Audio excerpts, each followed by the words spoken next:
You love hilarious banter, and you are ready for a piece of televised history. But before that, it's Friday. It's quite late in the evening, which means you probably had a kebab and between 1 or 6 pints of beer, sir. So you're quite ready for Thumb Bandits.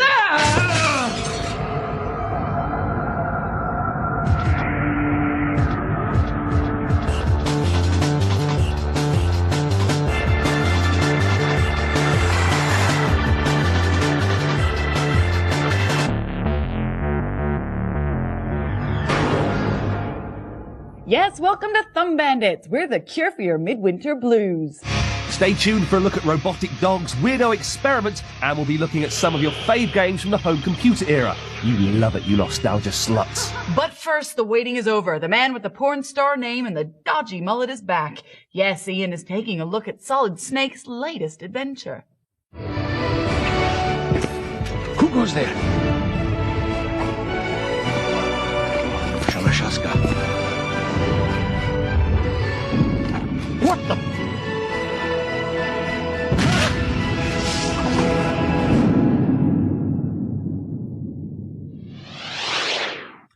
How controversial would it be for me to say that I wasn't that mad on Metal Gear Solid first time around? I can already hear roars of anger from you fervent gamers and frequent masturbators who get upset when I dare question something that you consider to be art.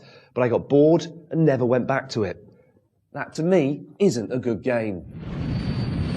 I was expecting Metal Gear Solid 2, Sons of Liberty, to be an Emperor's New Clothes styly affair, with everyone calling it a masterpiece, while only I could see that it was hollow, naked, and disappointing. Snake, there's something I have to tell you.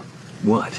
I have a younger sister. Imagine my surprise when I played Metal Gear Solid 2, and after 10 minutes I was phoning up my friends telling them, this is a masterpiece. And you would not believe what's happening in the story. There are so many twists and turns in the plot that it freaked me out more than that bird having a cock in the crying game. That's nothing compared to what happens to Snake in this instalment.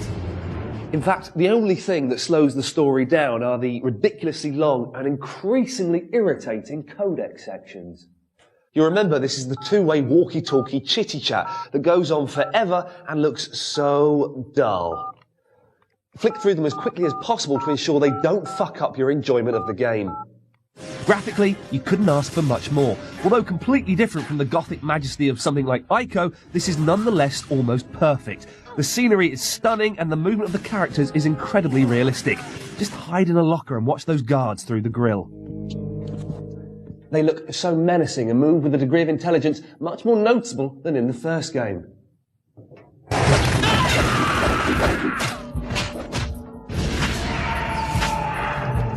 The controls are easier than before, and that's a blessing. Despite having more crawling, leaning and fisting moves, Snake is dead simple to maneuver, and his shooting is much more accurate this time, thanks to a spot-on first-person firing mode. But be careful. If those sodding guards see your laser sight, then you're in trouble.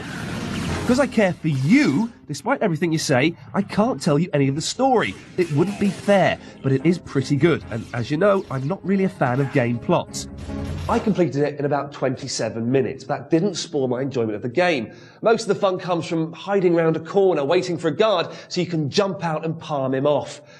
Isn't it good to know that with the release of Ico, Devil May Cry, and this beauty, the PS2 is finally living up to the hype of 2 years ago. Welcome to the news desk, where we bring you snippets of gaming knowledge from around the world. And firstly, it's all going to end in tears as the console war really kicks off. Nintendo claim they're selling 27 GameCubes a minute, while Microsoft say their Xbox is the biggest selling console in its first 2 weeks. Either way, it looks like this next-gen rivalry has put the wind up Sony. In an interview for the Financial Times, the president of Sony, Kunitake Ando, said that they were suffering a major whitey because the Xbox comes with internet connectivity and hard drive out of the box. That is the biggest threat to the PlayStation 2. The Xbox changes the industry's life cycle, which may mean that the PS2 only has a 3-year shelf life. By 2004, market experts claim that in North America alone there'll be 34 million PS2s, 20 million Xboxes and 18 million GameCubes. However, not wanting to bank on predictions, Sony have already begun research and development of the PS3. Hallelujah, with help from Toshiba, IBM, and about $400 million. The PS3. That's got you excited, hasn't it, eh? I've got the strongest right arm out of the two of us. Oh, you bastard. Yeah, really, games are great when you can humiliate your opponent and prove that there can be only one winner. That's right, Alex, but a lot of games come from Japan, where no one must be made to feel like a failure, and even the most rubbish karaoke singer gets a polite round of applause. Those of you who buy import games may have noticed that there are subtle differences from the UK versions. These differences are due to a process called localization, where games are altered to suit the differing national tastes of gamers across the world. Video games are a huge industry, and making sure that they make that leap from country to country and also appeal to the broadest audience possible has become a precise science. At Abertay University in Dundee, Jim Turkhurst and his team attempt to understand differences in gamers from different nationalities, particularly the Japanese. Icy Cave is all about helping games companies develop better games, and it's a place to think about what the future of gaming might be. We have this fancy setup here that gives us controls to 4 cameras in the observation room. Jim gets UK gamers to play foreign games and then works out what needs to be changed for the games to work in the UK market. At its simplest, that involves changing things like language. But typically, it's more complex. Some genres, for instance, you couldn't sell in the other market. They just wouldn't have any interest.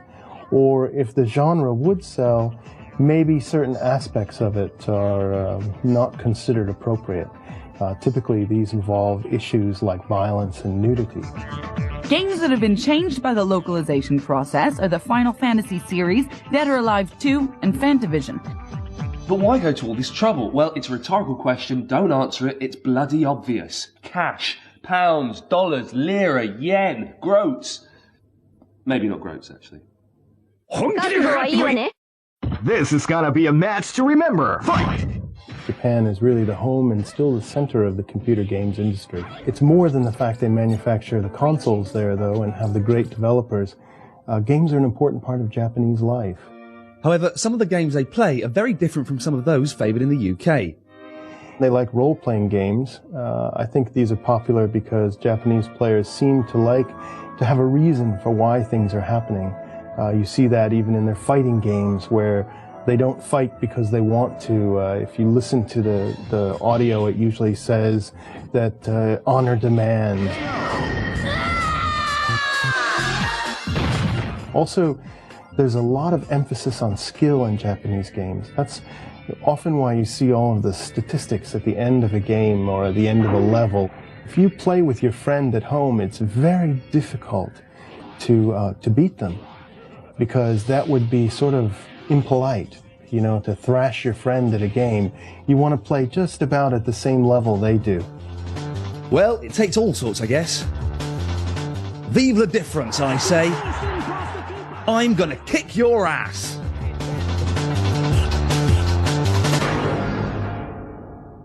Blood and guts, carnage and body parts. No, not a Saturday night in A&E. It's this week's games for our ghoulish jury to play.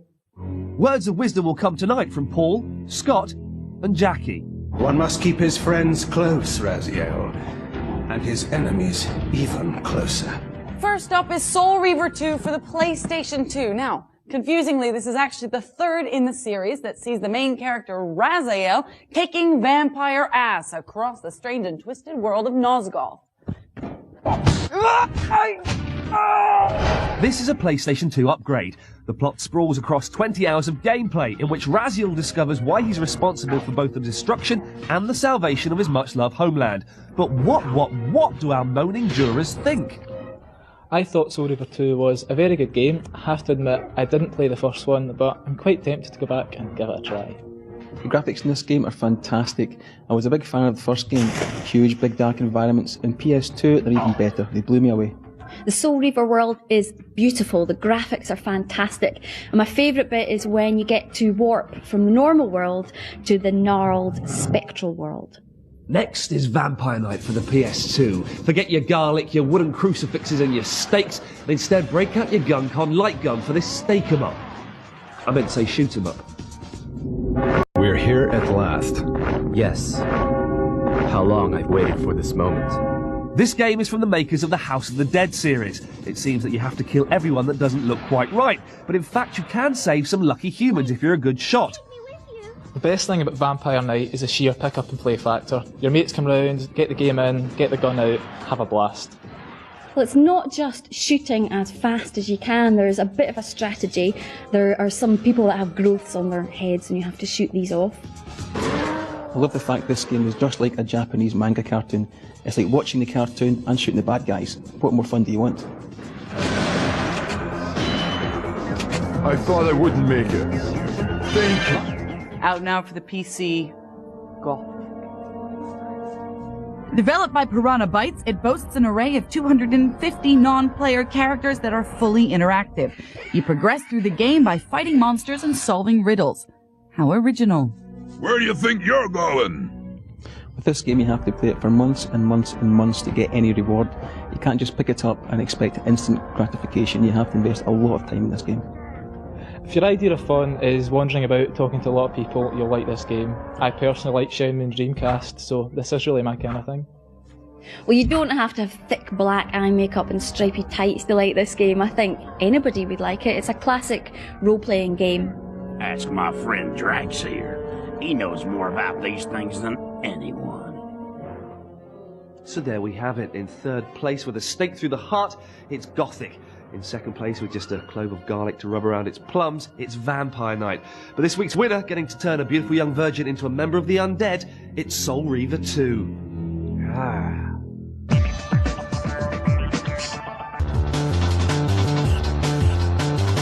Onimusha Warlords, the exclusive PlayStation 2 title, has fought its way to the number 5 spot. With some of the best cutscenes and FMVs around, inspired by the films of Akira Kurosawa, Onimusha tells the story of 16th century feudal Japan. The fourth best-selling PS2 game of last year is Tekken Tag Tournament. For the first time in the Smash series, you can gang up on your foes with a bit of high-five hand-slapping. Now you can settle scores with 3 other friends or team up against the console. Giving us a flyby at number 3 is Star Wars Starfighter. Essentially a flight sim in space, Starfighter is the first of the LucasArts license to be brought to the PS2. EA must have been dreaming of a white Christmas with SSX Snowboard Supercross coming in at number 2.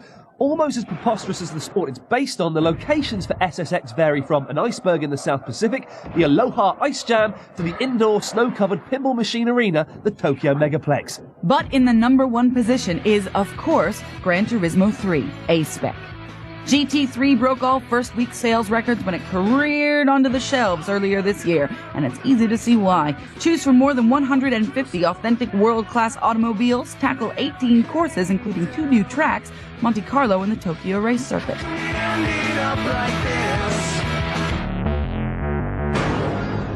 Most of the kids in my school had ZX Spectrums. They were like the Ford Escort of home computers, loads of games and dead cheap.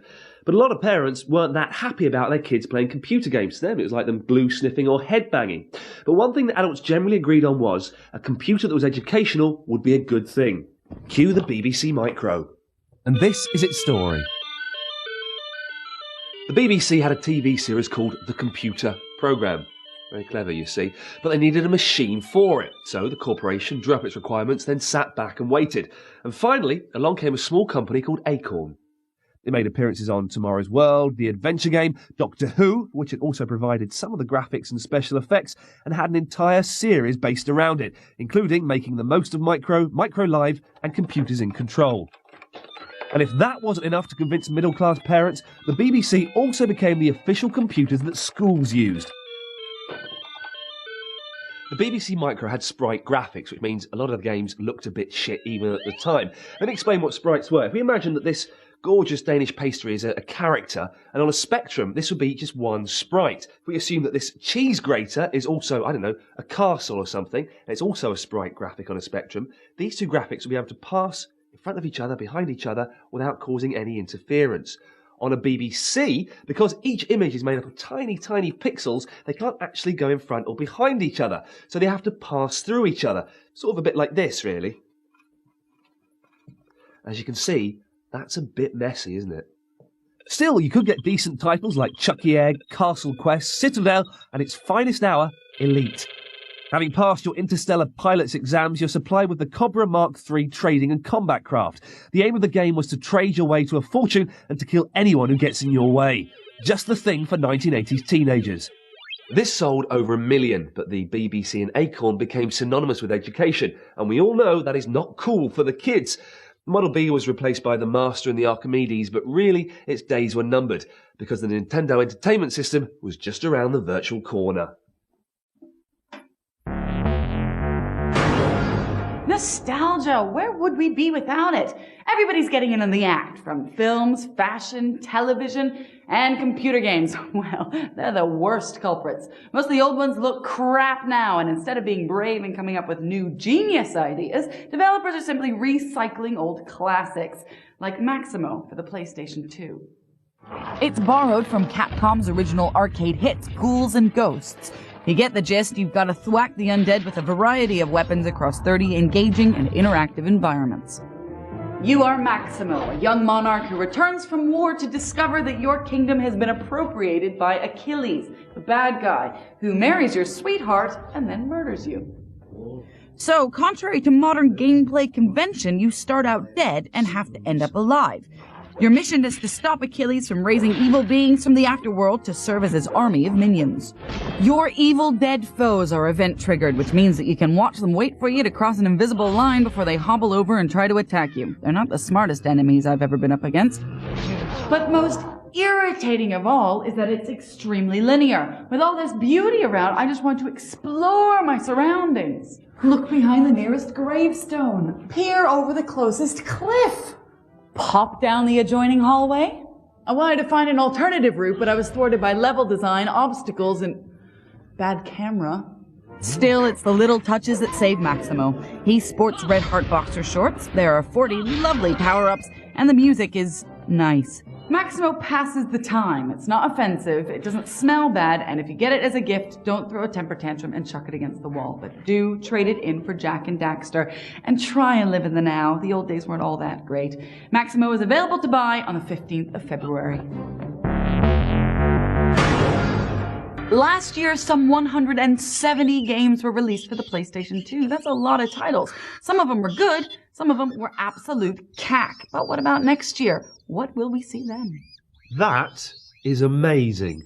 MotoGP for the Xbox focuses on simulation, not coin-op accessibility.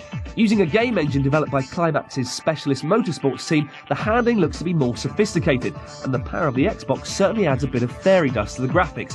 A particularly nice touch is the motion blur you get when maxing out on the speed. You get to race at 10 of the most popular courses in the world, with access to all the current list of speed freaks in the Grand Prix. Apart from the careers mode, there are a further 5 modes, including an arcade mode and an adrenaline-pumping 4-player split-screen mode. Perhaps the most bizarre and certainly the most addictive game to come out in the next couple of months is Super Monkey Ball on the next generation Nintendo.